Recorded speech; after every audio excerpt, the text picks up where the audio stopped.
Hi, kind and rising stars.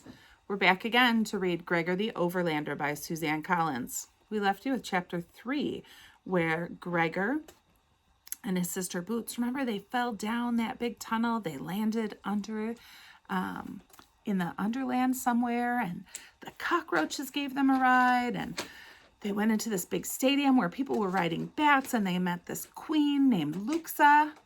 It was all an awful lot that happened in chapters 1, 2, and 3. If you haven't listened to them yet, you can go back and find the YouTube videos to listen to chapters 1, 2, and 3, because today we're starting with chapter 4. Let's see what happens. It was as if someone had splashed water in Gregor's face, and it brought reality rushing back. Ever since he'd fallen through the hole in the wall, things had been happening so fast, all he could do was to keep up with them.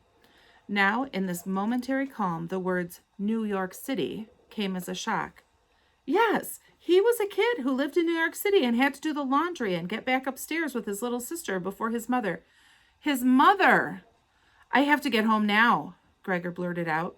His mom worked as a receptionist at a dentist office. She usually got off right at 5 and was home by 5:30.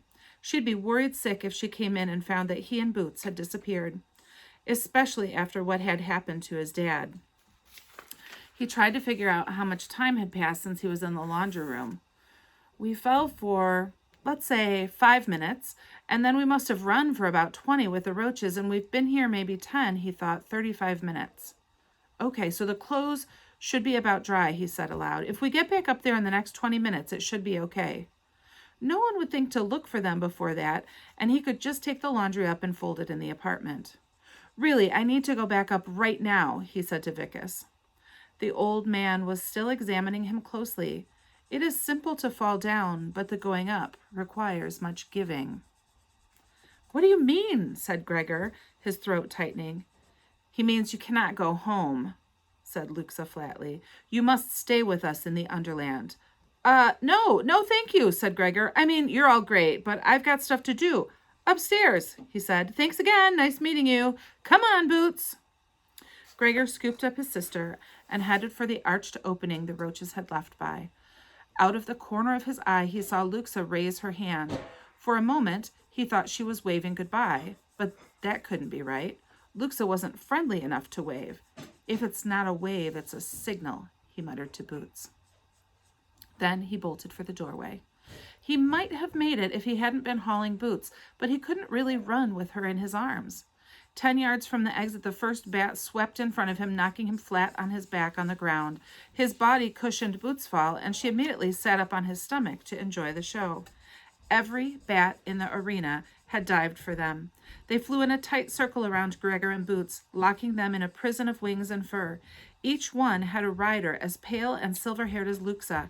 Despite the close proximity and speed of the bats, none of the people had any trouble staying mounted. In fact, only a few bothered to hold on at all. One cocky-looking guy on a glossy black bat actually lay in a reclining position, propping up his head with one hand. The riders couldn't take their eyes off the captives. As they flashed by, Gregor could see their expressions ranged from amusement to outright hostility. Boots bounced on his stomach and clapped her tiny hands. Bats, bats, bats, bats! Well, at least one of us is enjoying this, thought Gregor. Boots loved bats. At the zoo, she'd stand in front of the large plate glass window of the bat habitat forever if you'd let her. In the small, dark display, hundreds of bats managed to flit around continuously without knocking into one another. They could do that because of something called echolocation. The bats would emit a sound that would echo off something solid, and they'd be able to tell where it was located. Gregor had read the card on echolocation about 1 billion times, waiting for Boots to get tired of the bats. He felt like something of an expert on the subject. Bats, bats, bats, chanted Boots, using his stomach for a trampoline. Feeling queasy, Gregor pushed himself up on his elbows and scooted her onto the ground. The last thing he needed was to throw up in front of these people. He got to his feet. Boots tucked her arm around his knee and leaned against him. The circle of bats shrunk in even closer. What, like I'm going somewhere? Said Gregor with aggravation. He heard a couple of the riders laugh. Luxa must have given another signal, because the bats peeled off one at a time and began wheeling around the arena in complicated patterns. Gregor saw that neither she nor Vicus had bothered to move from where he had left them. He looked at the doorway and knew it was pointless. Still, these people were a little too smug for their own good. Gregor sprinted 3 steps for the exit before he whipped around and headed back to Luxa, catching his sister's hand on the way. Taken by surprise, the bats broke out of their formation and zoomed down, only to find themselves with no one to capture. They pulled up in an awkward clump, and while they didn't actually collide, Gregor felt gratified to see several riders struggling to stay on their bats. The crowd, which had been amazingly quiet since their appearance, broke out into appreciative laughter. Gregor felt a little more confident. At least he wasn't the only one who looked like an idiot. Fake them out, he said to Boots. Luxa's gaze was icy, but Gregor saw Vicus trying to suppress a smile as he walked up.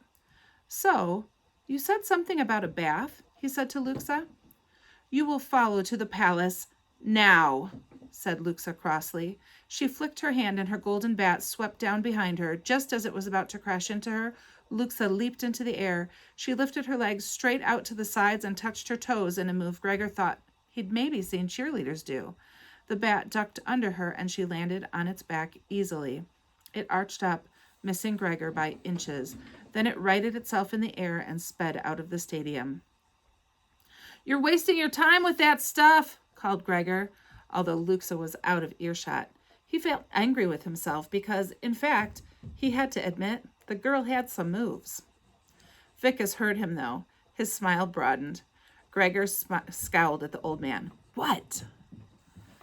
Will you follow to the palace, Overlander? Asked Vicus politely. As what, your prisoner? Said Gregor bluntly. As our guest, I hope, replied Vicus, although Queen Luxa has no doubt ordered the dungeon readied for you. His violet eyes literally twinkled, and Gregor found himself liking the man in spite of himself. Maybe because he was pretty sure Vicus liked him. He resisted the temptation to smile. Lead the way, Gregor said indifferently. Vicus nodded and waved him toward the far side of the arena.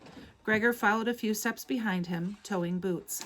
The stands were beginning to empty. High in the air, the people filed out through the exits between their bleachers. Several bats still wove around the stadium doing aerodynamic maneuvers. Whatever game had been in progress had ended when Gregor arrived. The remaining bats and riders were hanging around to keep an eye on him. As they neared the main entrance of the stadium, Vicus dropped back and fell in step with Gregor. You must feel as though you are trapped in a dream, Overlander. I was thinking nightmare, said Gregor evenly. Vicus chuckled. Our bats and crawlers. No. What is it you call them? Cockhorses? Cockroaches, corrected Gregor. Ah, yes, cockroaches, agreed Vicus. In the Overland, they are but a handfuls, but here they grow largely. How do you know that? Have you been to the Overland? Said Gregor. If Vicus could get there, then so could he and Boots. Oh no, such visits are as rare as trees. It is the Overlanders who come to us at times. I have met 6 or 7, one called Fred Clark, another called Mickey, and most recently a woman known as Coco. What are you called, Overlander? Asked Vicus. Gregor. Are they still here? Are the other Overlanders still here? Asked Gregor, brightening at the thought. Sadly, no. This is not a gentle place for Overlanders, said Vicus, his face darkening. Gregor stopped, pulling Boots up short. You mean you killed them?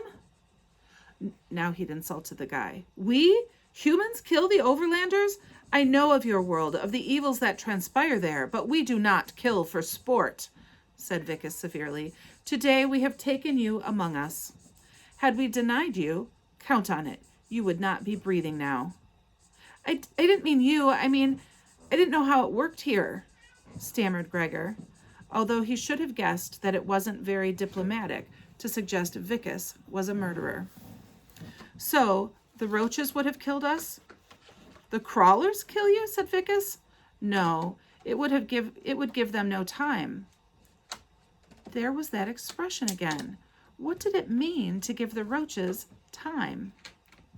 But no one else even knows we're here, said Gregor. Vicus looked at him gravely. Concern had replaced his anger. Believe me, boy, by this time every creature in the Underland knows you are here. Gregor resisted an impulse to look over his shoulder. And that's not a good thing, is it? Vicus shook his head. No, that's not in any manner a good thing. The old man turned to the exit of the stadium. Half a dozen pale, violet-eyed guards flanked 2 gigantic stone doors. It took their combined efforts to push the doors open a few feet to allow Vicus to pass. Gregor led Boots through the doors, and they closed immediately behind him. He followed Vicus down a tunnel lined with stone torches to a small arch filled with something dark and fluttery. Gregor thought it might be more bats, but on closer inspection, he saw it was a cloud of tiny black moths. Was this what he had passed through when he stumbled into the stadium? Vicus gently slid his hand into the insects. These moths are a warning system peculiar to the Underland, I believe. The moment their pattern of flight is disturbed by an intruder, every bat in the area discerns it. I find it so perfect in its simplicity, he said. Then he vanished into the moths. Behind the curtain of wings, Gregor could hear his voice beckoning. Gregor the Overlander, welcome to the city of Regalia. Gregor glanced down at Boots, who had a puzzled look on her face. Go home, Gigo? She asked. He picked her up and gave her what he hoped was a reassuring hug. Not now, baby. We have to do some things first. Then we'll go home. Gregor took a deep breath and stepped into the moths. Wow. Would you want to walk through a curtain of moths? So many bugs that you had to kind of push them away to walk through. And what do you think about that echolocation and an alarm system? When the bats sense the moths moving, they know someone's coming in. All very interesting. I wonder what's going to happen in Regalia. And why do you think Luxa is so mean and Vicus is so nice? All of these are questions that maybe you have. We'll have to keep reading. Chapter 5 will be on the next video. For now, we just finished reading Chapter 4 of Gregor the Overlander by Suzanne Collins. Go wash your hands. Do something fun. Maybe draw a picture of one of the bats or of what you think Luxa looks like with her purple eyes and gold crown. Or, I don't know, what do you think that Vicus or Gregor look like? That would be an interesting thing too. See you next time.